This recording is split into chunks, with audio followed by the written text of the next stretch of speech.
Hello, everybody. Paul Jancarella here from Profits and Success, and I'm here to bring you the weekly episode of L.O.W. Lessons and Observations of the Week. It begins with a little story about Dugan, my dog, and we generally go on a walk after dinner, our fourth walk of the day, and it's just a mile and a quarter loop around the neighborhood and back. Well, we weren't even 2 blocks away from the house, and Dugan was walking and whoop turned right around. I started heading back home. And I found that strange. Normally I would tug him back and continue walking, but I'm like, you know what? He's telling me something. Maybe his legs are hurting. So we started walking back to the house, and we ran into a neighbor walking his dog. And he had said to me, he's like, oh, geez, did you guys run into the coyote that was over there in the neighborhood? And I said, no, we didn't. And he said, oh, yeah, he was kind of acting a bit aggressive and was not really running into the woods right away. And I said, holy cow. I said, maybe that was God's way of saying, you're not going to have an interaction with a coyote tonight, And it's amazing what we find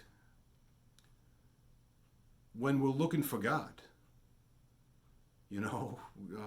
Whether it be a stranger that points us in the right direction, someone that provides some insight to us that we were looking for.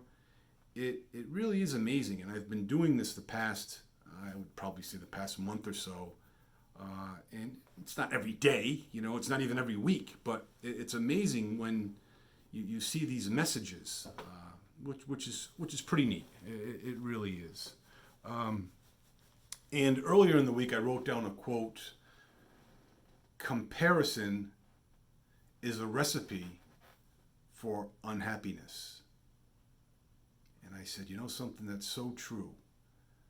Because a lot of the times when we compare ourselves to others, male or female, whatever the situation, we come up with inadequacies of ourselves generally, you know what I mean? And it's not generally a good thing. But then a phrase came to mind, and it was, we may have the same goal, but we share different journeys. And the point that I'm making, folks, is we want something specific. Someone may go about it this way, we may go about it that way. But we get the same goal and we achieve the same thing. May not be the same time frame or the same effort, but that's just something to keep under your hats.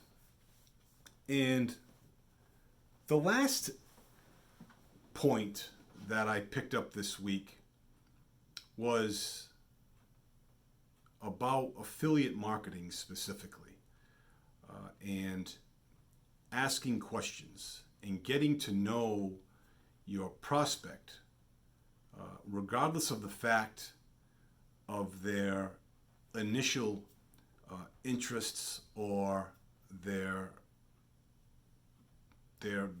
whereabouts online, so to speak, in where they are in their specific journey.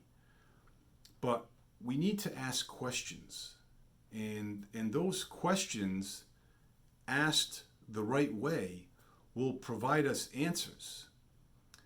But we need to be probing, but not to the point of being invasive. We need to really get down to the nitty-gritty as to what they specifically mean by their response. What do you mean things aren't going well? What exactly is going on? And find out the specifics, because helping them with an answer that you know you have for them, they need to find it on their own in a certain respect. They need to come to that realization that it's going to make sense to them, as opposed to you selling it to them. And that's a great piece of advice that I have received over the past several months, actually. And I'll leave that with all of you. I have a funny story. I think next week I'll chime in with it, and we'll go from there. Spring is coming. I didn't wear a hat today on my walk with Dugan, so that's a good thing. And I wish everyone the very best this weekend. Get some much needed rest for me, and for all of you, enjoy yourself. Be well, stay well. We'll talk to you soon, everybody. Bye-bye.